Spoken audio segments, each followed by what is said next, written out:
9장. 내가 너희와 언약을 맺겠다. 하나님께서 노아와 그의 아들들에게 복을 주시며 말씀하셨다. 자녀를 낳고 번성하여라. 땅에 가득하여라. 새와 짐승과 물고기를 포함한 살아있는 모든 것이 너희 앞에서 꼼짝 못하고 너희를 두려워할 것이다. 너희가 이것들을 책임지고 돌보아라. 살아있는 모든 것이 너희의 양식이 될 것이다. 전에 내가 식물을 양식으로 주었듯이 이제 이 모든 것을 너희에게 양식으로 준다. 그러나 고기는 생명인 피가 들어있는 채로 먹어서는 안 된다. 생명인 피를 흘리게 하는 자에게는 내가 반드시 갚아줄 것이다. 짐승이든 사람이든 피를 흘리게 하는 자에게는 내가 반드시 갚아줄 것이다. 다른 사람의 피를 흘리게 하는 자는 그 자신도 피 흘림을 당할 것이다. 하나님께서 자신의 형상대로 사람을 지으셔서 하나님의 본성을 드러내게 하셨기 때문이다. 너희는 좋은 결실을 맺고 번성하여라. 이 땅에 생명이 가득하게 하고 풍성하게 누리며 살아라. 하나님께서 노아와 그의 아들들에게 말씀하셨다. 내가 너희와 너희 뒤에 올 너희 자손과 언약을 맺겠다. 또한 너희와 함께 살아있는 모든 것, 곧 너희가 배에서 데리고 나온 새와 집짐승과 들짐승과도 언약을 맺을 것이다. 내가 너희와 언약을 맺어 다시는 살아있는 모든 것을 홍수로 멸망시키지 않을 것이다. 다시는 홍수가 땅을 멸망시키지 못하게 하겠다. 하나님께서 말씀하셨다. 이것은 내가 너희와 그리고 너희와 함께 살아있는 모든 것과 너희 뒤를 이어 살게 될 모든 후손과 맺는 언약의 표다. 내가 구름 사이에 무지개를 걸어두겠다.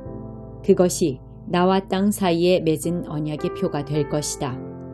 이제부터 땅 위에 구름이 일어나 그 사이로 무지개가 나타나면 내가 너희와 살아있는 모든 것과 맺은 나의 언약을 기억하고 내가 다시는 홍수로 모든 생명을 멸망시키지 않을 것이다.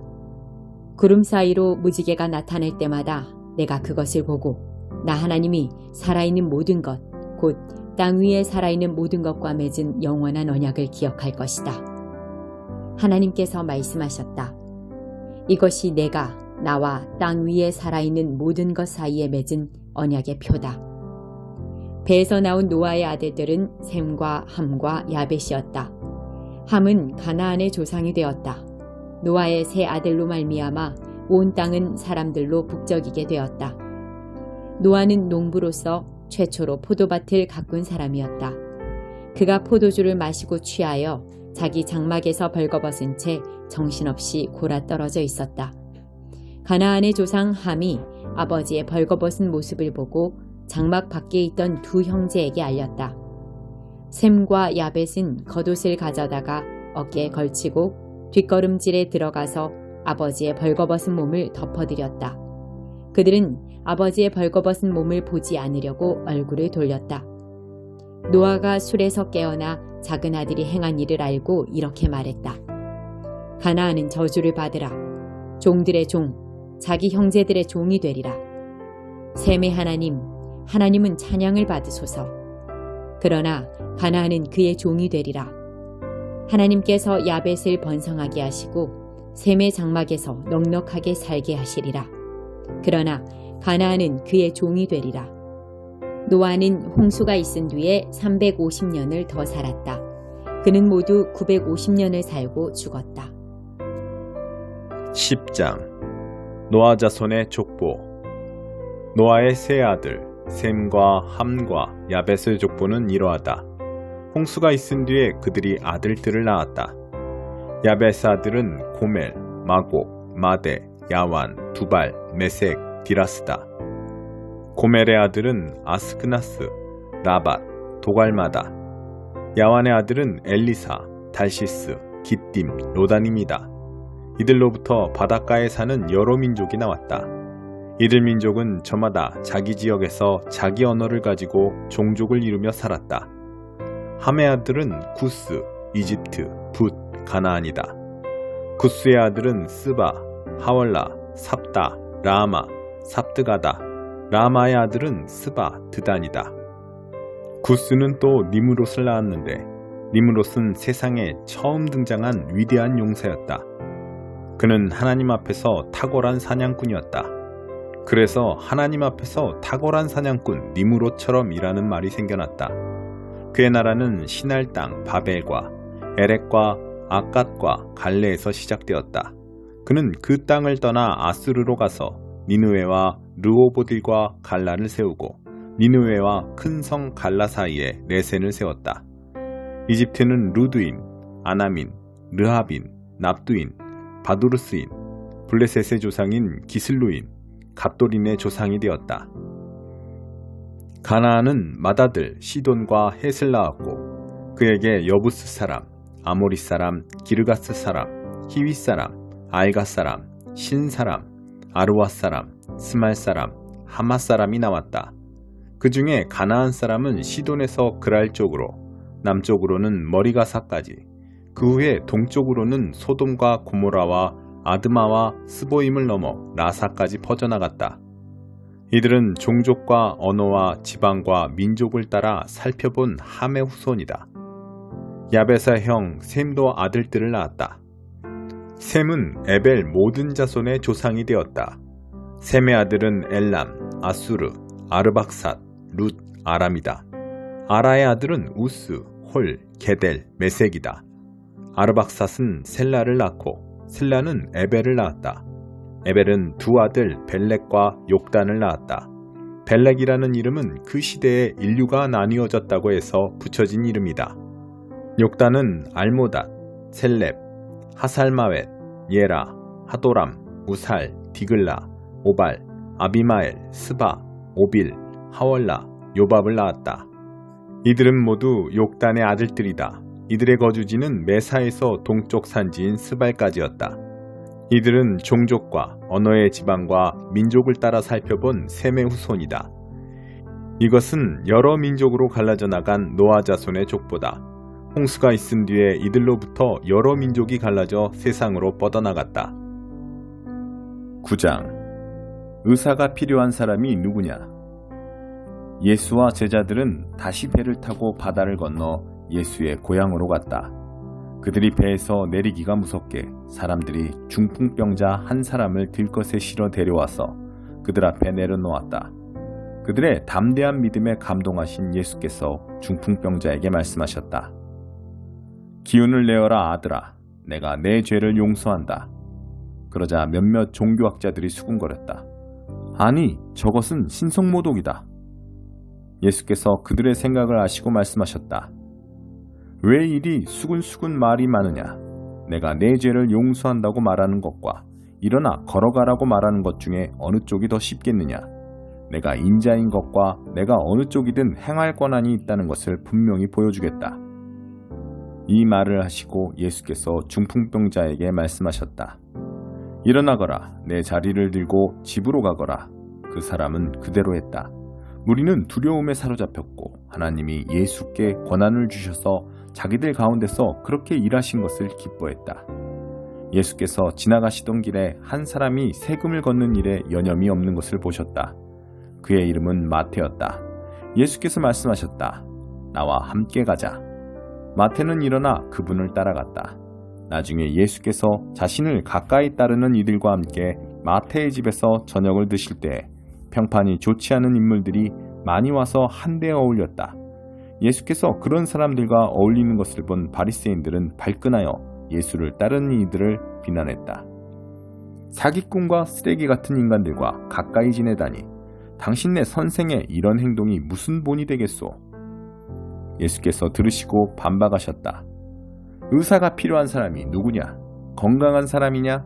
병든 사람이냐? 가서 내가 원하는 것은 자비이지 종교행위가 아니다라는 성경 말씀이 무슨 뜻인지 알아보아라. 내가 여기 있는 것은 소외된 사람들을 초청하려는 것이지 영향력 있는 사람들의 비위나 맞추려는 것이 아니다. 하나님 나라가 임했다. 얼마 후에 요한을 따르는 이들이 와서 물었다. 우리와 바리새인들은 금식으로 몸과 영혼을 엄격히 훈련하는데 선생님을 따르는 이들은 왜 그렇게 하지 않습니까? 예수께서 그들에게 말씀하셨다. 즐거운 결혼식 중에는 빵과 포도주를 아끼지 않고 실컷 먹는다. 나중에 허리띠를 졸라맬 일이 있을지 모르지만 지금은 아니다. 정겨운 축하의 모닥불에 찬물을 끼얹는 사람은 없다. 하나님 나라가 임한다는 것은 바로 이런 것이다. 예수께서 계속 말씀하셨다. 멀쩡한 스카프를 잘라서 낡은 작업복에 대고 깁는 사람은 없다. 서로 어울리는 천을 찾게 마련이다.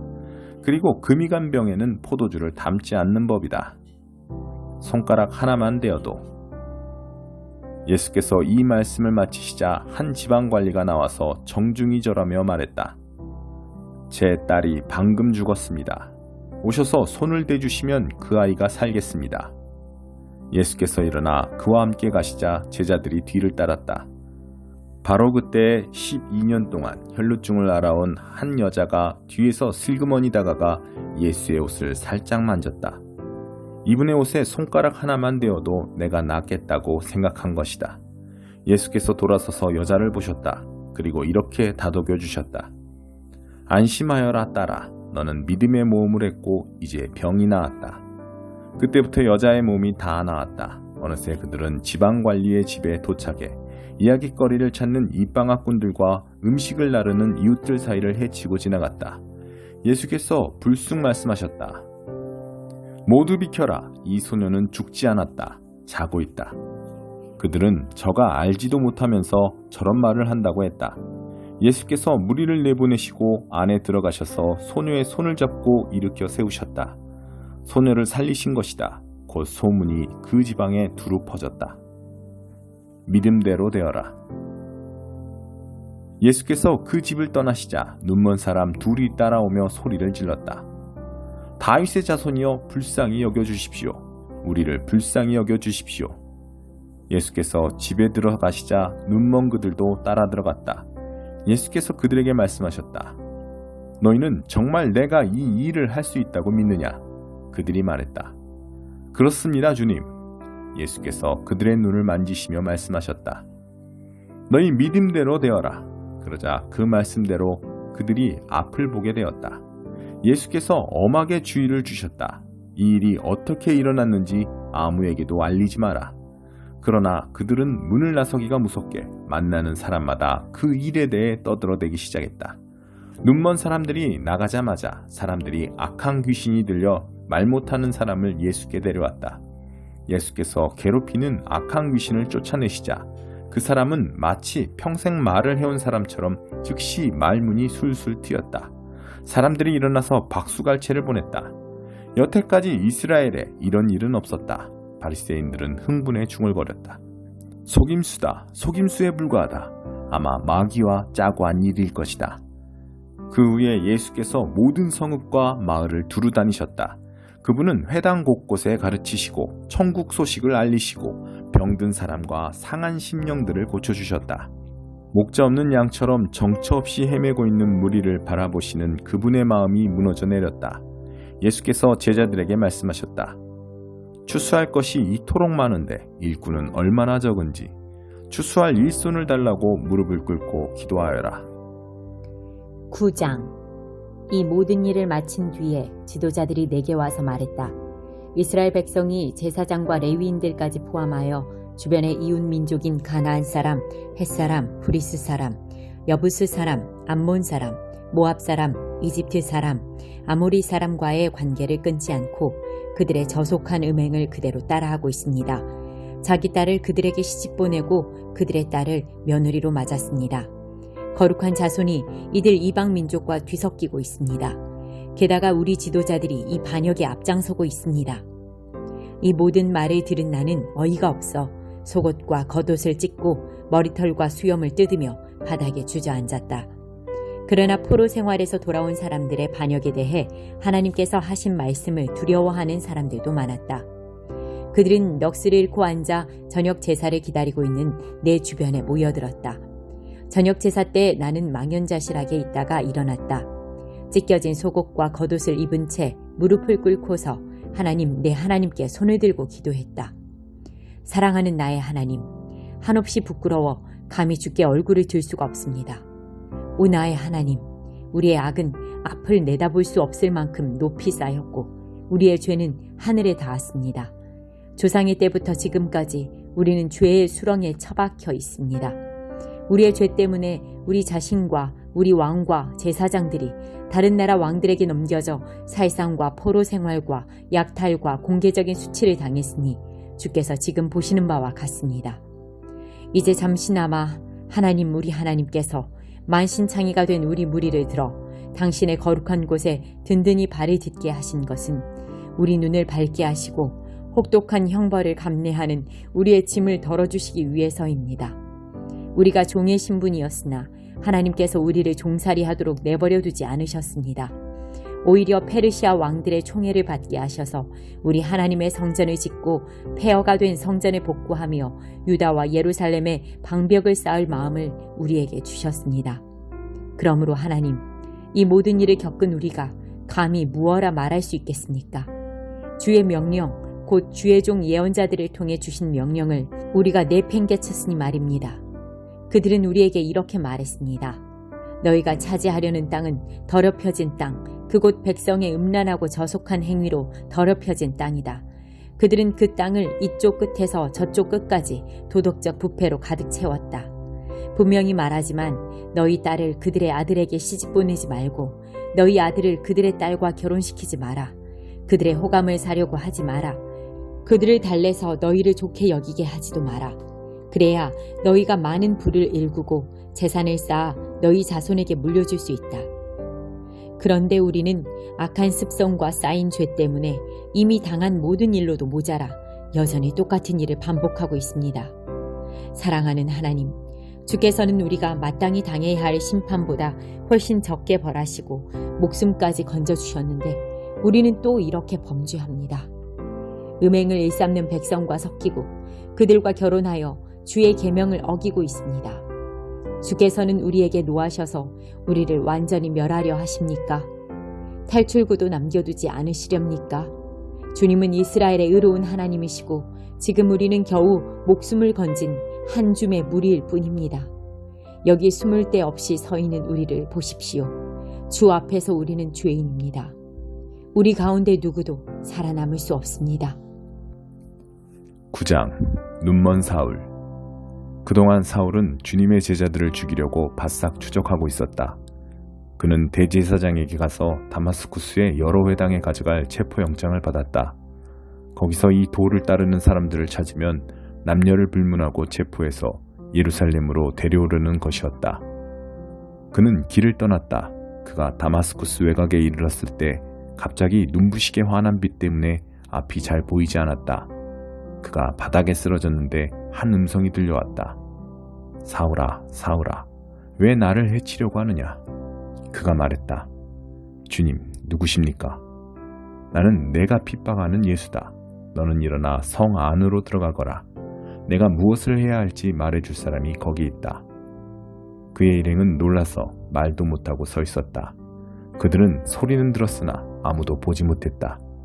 바닥에서 몸을 일으킨 사울은 자신의 눈이 완전히 먼 것을 알았다. 일행이 그의 손을 잡고 다마스쿠스로 데리고 들어갔다. 그는 사흘 동안 눈이 먼 채로 있었다. 그는 아무것도 먹지 못하고 아무것도 마시지 못했다. 다마스쿠스에 아나니아라는 제자가 있었다.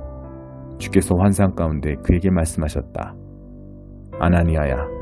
예, 주님. 그가 대답했다. 일어나서 곧은 길로 가거라. 유다의 집에서 다소 출신 사람 사울을 찾아라. 그가 거기서 기도하고 있다. 그가 방금 아나니아라는 사람이 집에 들어와서 자기에게 안수하여 다시 보게 하는 꿈을 꾸었다. 아나니아가 항의했다. 주님, 진심이 아니시겠지요. 모두가 이 사람과 이 사람이 여태까지 행한 끔찍한 일들과 예루살렘에 있는 주님의 백성에게 저지른 만행에 대해 말하고 있습니다. 이제 그는 우리에게도 똑같이 할 수 있는 권한이 적힌 문서를 대제사장한테서 받아서 여기 나타난 것입니다. 그러자 주님이 말씀하셨다. 이유를 묻지 말고 가거라. 내가 그를 이방인과 왕과 유대인들 앞에 세울 나의 대리인으로 뽑았다. 이제 나는 장차 그가 당할 일, 곧 이 일에 따르는 혹독한 고난을 그에게 보여줄 것이다. 아나니아가 그 집을 찾아가서 눈이 먼 사울에게 안수하고 말했다. 사울 형제여, 당신이 여기 오는 길에 배웠던 주님이신 예수께서 당신이 다시 보고 성령으로 충만해지도록 나를 보내셨습니다. 그의 입에서 말이 떨어지자마자 사울의 눈에서 비늘 같은 것이 떨어졌다. 사울은 다시 보게 되었다. 사울은 일어나 세례를 받고 그들과 함께 앉아 음식을 먹고 힘을 얻었다. 사울을 죽이려는 음모. 사울은 다마스쿠스에 있는 형제들과 며칠을 보내며 친해졌다. 그 후 사울은 한시도 허비하지 않고 곧바로 일을 시작했다. 사울은 여러 회당에서 예수가 하나님의 아들이심을 전했다. 사람들은 예기치 못한 그의 말에 놀라서 그를 믿어야 할지 분간이 서지 않아 이렇게 되뇌었다. 이 사람은 예루살렘에서 믿는 이들을 파멸시키던 자가 아닌가? 그가 여기에 온 것도 똑같은 일을 하려고 온 것이 아닌가? 우리를 체포하고 예루살렘 감옥으로 끌고 가서 대제사장들의 판결을 받게 하려는 것일 텐데. 그러나 그들의 의심에도 불구하고 사울은 한순간도 주춤하지 않았다. 오히려 그는 더욱 힘을 얻어 반대 세력을 정면 돌파해 갔다. 그는 다마스쿠스의 유대인들의 의심을 누그러뜨리면서 예수가 메시아이심을 그들에게 힘써 증명했다. 긴 시간이 흐른 후에 몇몇 유대인들이 그를 죽이기로 모의했으나 그 말이 사울의 귀에 들어갔다. 유대인들은 그를 죽이려고 불철주야 성문을 감시하고 있었다. 그러던 어느 날 밤에 제자들이 그를 광주리에 담아 벽으로 달아내려 탈출시켰다. 사울은 예루살렘으로 돌아와 제자들의 무리에 들려고 했으나 모두가 그를 두려워했다. 그들은 사울을 조금도 믿지 않았다. 그때 바나바가 그를 감싸주었다. 바나바는 사도들에게 사울을 소개하며 그를 옹호했다. 사울이 다마스쿠스 길에서 어떻게 주님을 만나 그분과 대화했는지, 다마스쿠스 현지에서 어떻게 목숨을 걸고 예수의 이름을 담대히 전했는지 사도들에게 말해주었다. 그 후로 사울은 그들 가운데 하나로 받아들여져 아무 의혹도 사지 않고 예루살렘에 드나들며 제약 없이 주님의 이름으로 전했다. 그러나 그는 그리스말을 하는 유대인 무리와 부딪히며 그들과 이딴 논쟁을 벌였다. 그들은 사울을 죽이려는 음모를 꾸몄다. 그러나 그의 동료들이 그 음모를 알고 그를 성 밖으로 빼돌려 가이사랴로 데려갔다. 거기서 그를 배에 태워 다소로 보냈다. 그 후에 사태가 진정되고 교회는 한동안 순항했다. 유대와 사마리아와 갈릴리 등 모든 지역에서 교회가 성장했다. 하나님을 깊이 경외하는 마음이 그들 속에 충만했다. 성령께서 그들과 함께 계셔서 그들에게 힘을 주셨다. 그들은 놀랍도록 번성했다. 답이다. 베드로가 모든 교회를 방문하는 사명을 가지고 길을 떠났다. 여행 중에 그는 루다에 도착해 그곳에 있는 믿는 사람들을 만났다. 그는 애니아라는 사람과 마주쳤는데 그 사람은 몸이 마비되어 8년째 자리에 누워 있었다. 베드로가 말했다. 애니아야, 예수 그리스도께서 너를 낫게 하신다. 일어나서 자리를 정돈하여라. 그러자 그가 그대로 했다. 자리에서 벌떡 일어난 것이다. 루다와 샤론에 사는 모든 사람이 그가 걸어다니는 것을 보고 하나님께서 자기들 가운데 살아 역사하신다는 사실에 눈을 크게 뜨었다. 거기서 조금 떨어진 요바에 다비다라는 제자가 있었는데 그 이름은 도르가, 산양이라는 뜻이다. 그녀의 선행과 구제는 잘 알려져 있었다. 베드로가 그 지역에 있는 동안 그녀가 병이 들어 죽었다. 그녀의 친구들이 장례를 치르려고 시신을 수습해 서늘한 방에 두었다. 마침 베드로가 인근 루다를 방문 중이라는 말을 들은 몇몇 제자들이 그에게 두 사람을 보내어 그들이 있는 곳으로 와줄 수 있는지 물었다. 베드로는 즉시 일어나 그들과 함께 갔다. 그들은 다비다의 시신을 안치해 둔 방으로 그를 안내했다. 대부분 과부인 고인의 옛 친구들이 방 안에서 울고 있었다. 그들은 도르가가 살아있을 때 만들어둔 옷가지들을 베드로에게 보여주었다. 베드로가 과부들을 방에서 내보내고 무릎을 꿇고 기도했다. 그리고 시신에 대고 직접 말했다. 다비다야, 일어나라. 다비다가 눈을 떴다. 그리고 베드로를 보더니 일어나 앉았다. 그는 다비다의 손을 잡아 일으켰다. 그리고는 믿는 사람들과 과부들을 불러들여 살아난 그녀를 보여주었다. 이 일이 요빠 전체에 알려지자 많은 사람들이 주님을 믿었다. 베드로는 가죽 가공업을 하는 시몬의 손님으로 요빠에 오랫동안 머물렀다.